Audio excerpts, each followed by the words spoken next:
জঙ্গি আস্তানার সন্দেহে নারায়ণগঞ্জের বড়পায় চারতলা একটি বাড়িতে অভিযান চালাচ্ছে পুলিশের অ্যান্টি টেরোরিজম ইউনিট সহ আইনশৃঙ্খলা বাহিনীর সদস্যরা। সকাল থেকে বাড়িটি ঘিরে রেখেছেন তারা।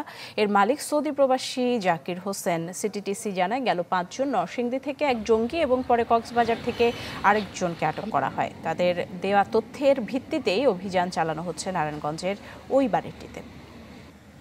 স্পেসিফিক্যালি তাদের রুম কোনটা, সে রুমের কিছু ম্যাটেরিয়ালস থাকার কথা, যেটা আমাদের কাছে তথ্য আছে।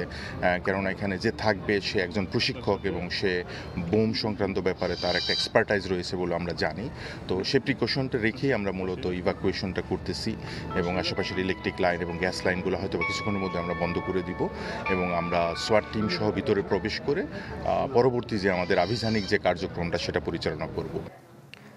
আরও জানাতে এই মুহূর্তে নারায়ণগঞ্জ থেকে আমাদের সাথে সরাসরি যুক্ত হচ্ছেন আহসান সাদিক। সাদিক, উদ্ধার অভিযানের সবশেষ কি খবর আছে? নগদের কাছে সব গ্রাহকই প্রিয়, তাই তো সারা দেশে ক্যাশ আউট চার্জ সবচেয়ে কম। নিশি সকাল 10টা থেকে কিন্তু এই বাড়িটিকে ঘিরে রাখলেও কিন্তু যদি সর্বশেষ আধা ঘন্টার আগের পরিস্থিতি আপনাকে জানাই, তাহলে অ্যান্টি টেরোরিজম ইউনিটে যে সকল সদস্য রয়েছেন, সেই সাথে যে সোয়াট সদস্য যারা রয়েছেন, তারা কিন্তু কিছুক্ষণ আগে, আধা ঘন্টা আগে, 30-35 মিনিট আগে কিন্তু এই বাড়িতে তারা প্রবেশ করেছিলেন।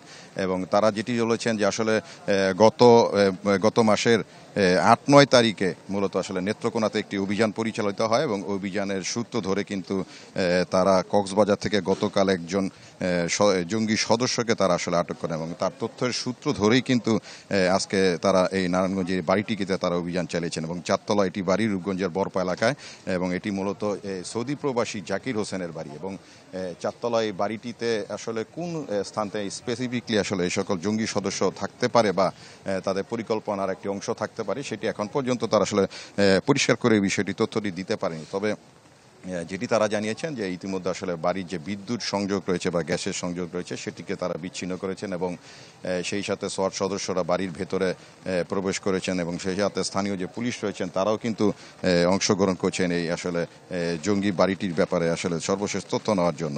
আর আরেকটি বিষয় জানিয়েছেন, আসলে যেহেতু 8-9 তারিখের অভিযানের সূত্রে তারা কিন্তু জানতে পেরেছেন যে আসলে বাংলাদেশের বিভিন্ন স্থানে জঙ্গি প্রশিক্ষণের কেন্দ্র পরিচালিত হচ্ছে বেশ কয়েকটি জায়গায় এবং সেই সূত্রে নারায়ণগঞ্জের এই স্থানটিতে, এই ভবনটিতে সে প্রশিক্ষণ কেন্দ্র হিসাবে আসলে মূলত ব্যবহার হয়ে থাকতে বলে তারা আসলে প্রাথমিকভাবে ধারণা করছেন। তো এখন পর্যন্ত কিন্তু সোয়াট সদস্য এবং এটিইউর সদস্যরা বাড়িটিকে ঘিরে রেখেছেন এবং তারা ভিতরে প্রবেশ করেছেন। তারা আসলে বাড়ি থেকে বের হওয়ার পরে আসলে প্রকৃত সত্যটি আসলে বা মূল তথ্যটি আসলে জানানো যাবে যে আসলে আজকের এই অভিযানের বিষয়। তো এই সব প্রশেষ বলা যায়। আহসান সাদিক, অনেক ধন্যবাদ আপনাকে। দর্শক, নারায়ণগঞ্জ থেকে আমাদের সাথে যুক্ত হয়েছিলেন আহসান সাদিক।